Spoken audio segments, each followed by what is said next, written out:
बरसता हुआ आग का गोला, सड़कों पर चल रहे गनमैन्स और गलियों में फैला मौत जैसा सन्नाटा। ये तस्वीरें एक भयानक सपने की तरह दिखाई दे रही है, लेकिन दुख की बात यह है कि ये तस्वीरें सच्चाई बयां कर रही है। सूडान में हालात अभी कुछ इस तरह के ही है, जहां दो आर्मी जनरल्स एसएएफ लीडर अल बुरहान और आरएसएफ लीडर मोहम्मद हमदान दगलो, जिसे लोग हेमेटी कहते हैं, आपसी लड़ाई में उलझकर पूरे सूडान को जलाने पर उतारू हो गए हैं। सड़कों पर भागते लोग, चारों तरफ फैली चीख पुकार, कैंप्स में रह रहे लोग और औरतों पर सेक्सुअल असॉल्ट, यही है आज सूडान के हालात। लंबे समय तक बशीर के डिक्टेटरशिप में फंसे सूडान को जब एसएएफ और आरएसएफ के लीडर्स ने मिलकर कूप करके फ्रीडम दिलाई, तो सूडान की जनता के बीच खुशियों की लहर दौड़ गई।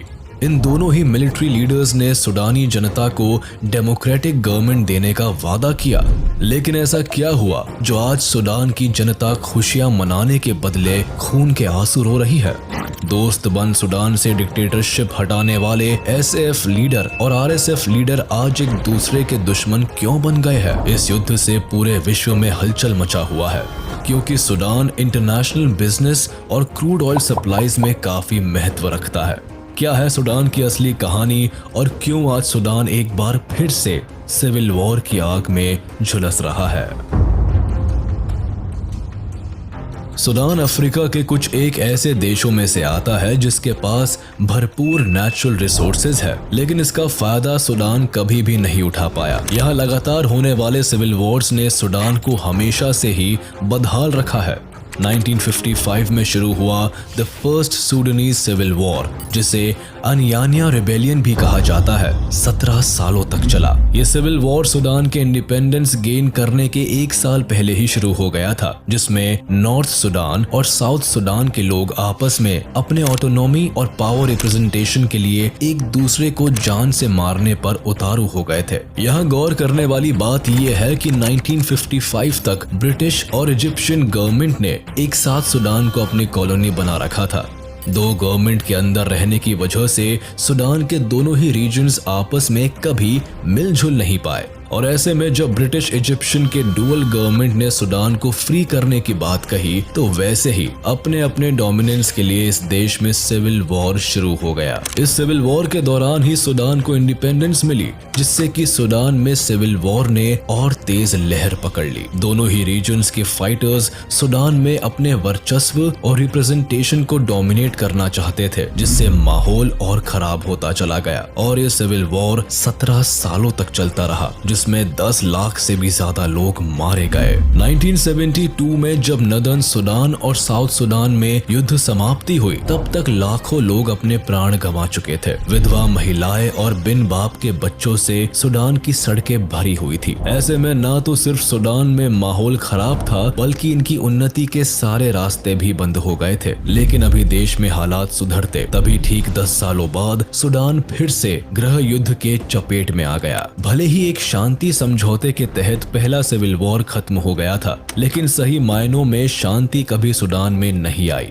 मिलिट्री चीफ जाफर नेमेरी कूप करके सूडान का प्रेसिडेंट बन गया और उसने सदर्न सूडान, जो कि एक क्रिश्चियन कम्युनिटी वाला रीजन था, वहां शरिया लॉ स्टैब्लिश करने की कोशिश करने लगा, जिससे कि the Sudan People's Liberation Army, जो कि 1983 में ही सदर्न सूडान में स्टैब्लिश हुई थी, उन्होंने रिवोल्ट कर दिया। इसके अलावा सदर्न लोगों ने अपने यहाँ के नेचुरल रिसोर्सेज, खासकर गोल्ड, सिल्वर और ऑयल रिजर्वॉयर पर सेंट्रल गवर्नमेंट के नॉन बैलेंस अप्रोच को लेकर बोलना शुरू कर दिया। सदर्न सूडान हमेशा से अपने रिसोर्सेज, कल्चर और रिलीजन को लेकर रिजर्व रहा था, लेकिन सेंट्रल सूडान गवर्नमेंट के दौरान उन्हें हर तरह का एक्सटॉर्शन झेलना पड़ा, जिससे दुखी होकर सदर्न सूडानी जनता ने एक बार फिर से अपने इंडिपेंडेंस के लिए सेंट्रल सूडान गवर्नमेंट से युद्ध की घोषणा कर दी। 1983 में शुरू हुए दूसरे सिविल वॉर में सूडान की सरकार और सूडान पीपल्स लिबरेशन आर्मी लगभग 20 सालों तक लड़ते रहे। फाइनली 2005 में युद्ध सूडान को 2 भागों में बांटकर खत्म हुआ।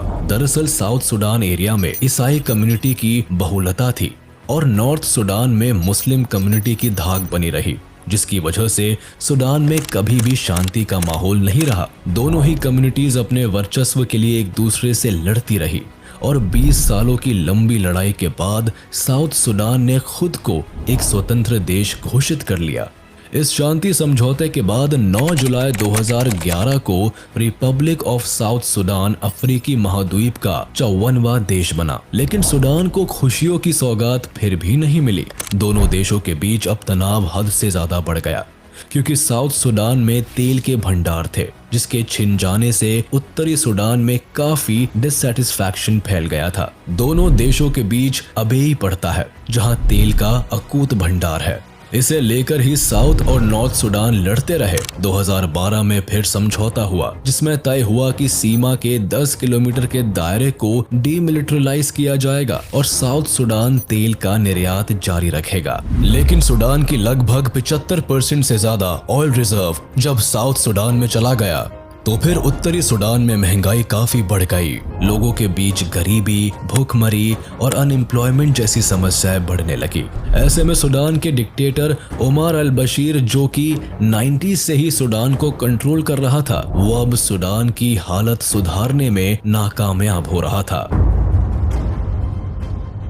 चूंकि 1956 से ही सुडान की राजनीति में मिलिट्री कूप होती रही और प्रेसिडेंट्स को हमेशा ही मिलिट्री कूप करके हटाया जाता रहा है, इसलिए बशीर ने इस बार अपनी सुरक्षा के खातिर एक बड़ा इंतजाम किया। सबसे पहले उसने सूडानीज आर्म्ड फोर्सेस के ऊपर अपना दबदबा कायम किया और दूसरा उसने खुद की एक आर्मी तैयार की, जिसका नाम RSF यानी कि रैपिड सपोर्ट फोर्स दिया गया। इस आर्मी का काम बशीर के पर्सनल सिक्योरिटी को प्रायोरिटाइज करना था। बशीर को यह पता था कि सुडान में कभी भी मिलिट्री जनरल कूप करके उसे हटा सकते हैं, इसीलिए उसने RSF के नाम से एक पैरा मिलिट्री स्टैब्लिश कर दी थी, जिससे कि बशीर के पास अपनी लॉयलिस्ट आर्मी रहे, जो उसे नेशनल आर्मी से होने वाले खतरों से बचाए। इस आर्म्ड फोर्सेस के कई काम थे, जैसे कि बशीर के पर्सनल और पॉलिटिकल राइवलरीज को खत्म करना, सुडान में जहां भी आर्म्ड फोर्सेस की जरूरत हो वहां आर्मी टेरर को कायम करना,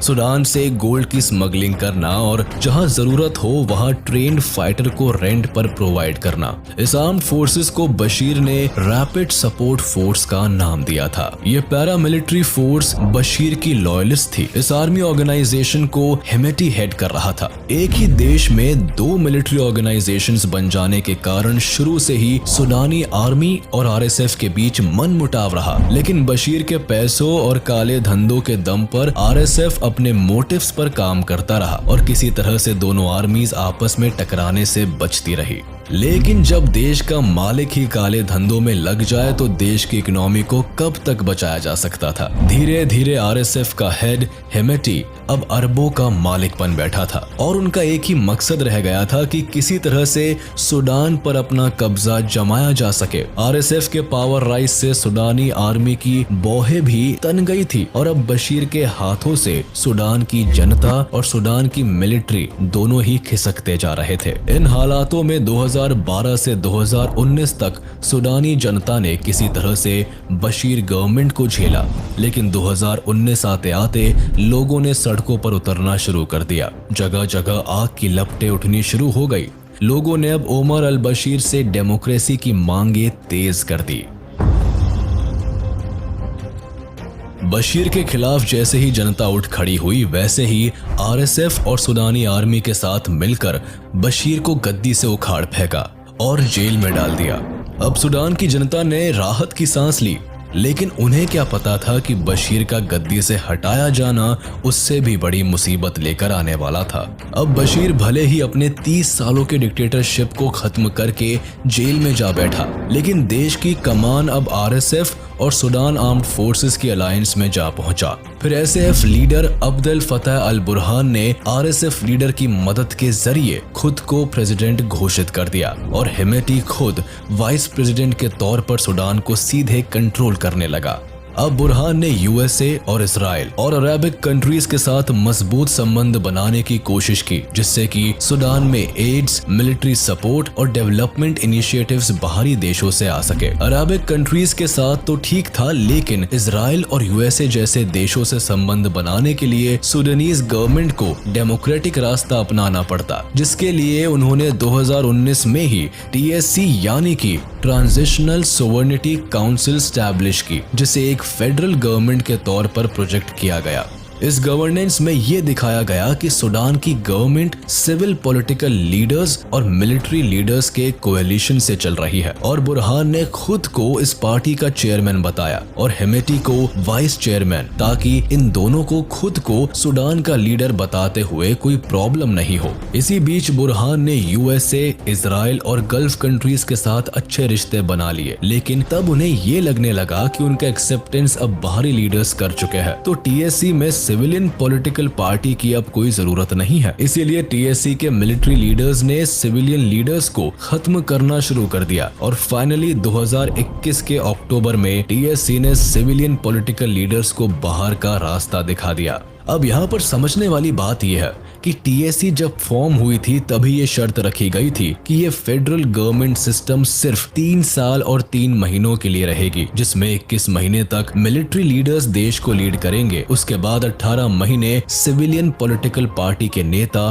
टीएससी को हेड करेंगे, जिसके बाद देश में इलेक्शन के जरिए लीडर्स चुने जाएंगे और डेमोक्रेसी बहाल की जाएगी। लेकिन मिलिट्री लीडर्स को सूडान की गद्दी छोड़ना मंजूर नहीं था, जिसकी वजह से उन्होंने मिलिट्री लीडर्स के मिलिट्री टीएससी टर्म पूरा होने के 1 महीना पहले ही कूप करके सिविलियन लीडर्स को डिपोज कर दिया। इस दौरान बहुत सारे लीडर्स, लॉयर्स, एक्टिविस्ट और सोसाइटी को इन्फ्लुएंस करने वाले जितने भी फिगर्स थे उन्हें कैद कर लिया गया और अब बुरहान और हेमेटी मिलकर सरकार चलाने लगे। इसके बाद बुरहान ने अल बशीर के ही ऑफिशियल्स और पॉलिटिकल मेंबर्स को हायर करना शुरू कर दिया। इसके बाद दोनों में ही पावर टसल शुरू हो गया और इनके बीच टेंशन बढ़ने लगी। इसी बीच अब हेमेटी और बुरहान दोनों ही थोड़े थोड़े पब्लिक और पॉलिटिकल सपोर्ट के साथ आगे बढ़ ही रहे थे कि तभी बुरहान ने स्टेटमेंट दे दिया कि वो सिविलियन लीडर्स को सूडान की गवर्नेंस सौंप देगा, बशर्ते आरएसएफ को इलीगल कर दिया जाए और आरएसएफ लीडर्स को एसएएफ में मर्ज कर दिया जाए। साथ ही सूडान की डेमोक्रेटिक गवर्नमेंट पावर को एसएएफ के साथ शेयर करे, जिसे बुरहान खुद लीड करेंगे। इस पूरे प्रपोजल में बुरहान ने हेमेटी को साइडलाइन कर दिया। बस फिर क्या था, वॉरलॉर्ड कहे जाने वाले हेमेटी को ये बात मंजूर नहीं हुई, जिससे कि आरएसएफ और एसएएफ में कई खूनी झड़प शुरू हो गई और आज सूडान इन दोनों मिलिट्री के आतंक तले जल रहा है। इन दोनों जनरल्स ने लोगों को लुभावने सपने तो दिखाए, लेकिन सूडान में कभी भी डेमोक्रेसी बहाल करने की कोई कोशिश नहीं की। उल्टा इन दोनों जनरल्स ने मिलकर देश का शोषण करना शुरू कर दिया। धीरे धीरे जनता ने इनके खिलाफ प्रोटेस्ट करने शुरू कर दिए और तब सूडान में शुरू हुआ मौत का खौफनाक मंजर। जहां देखो वहां प्रोटेस्टर्स के साथ मारपीट शुरू हो गई। सूडान में मैसेकेयर होने लगे और लोगों को खौफ के तले जीने पर मजबूर किया जाने लगा। वाहिदा फी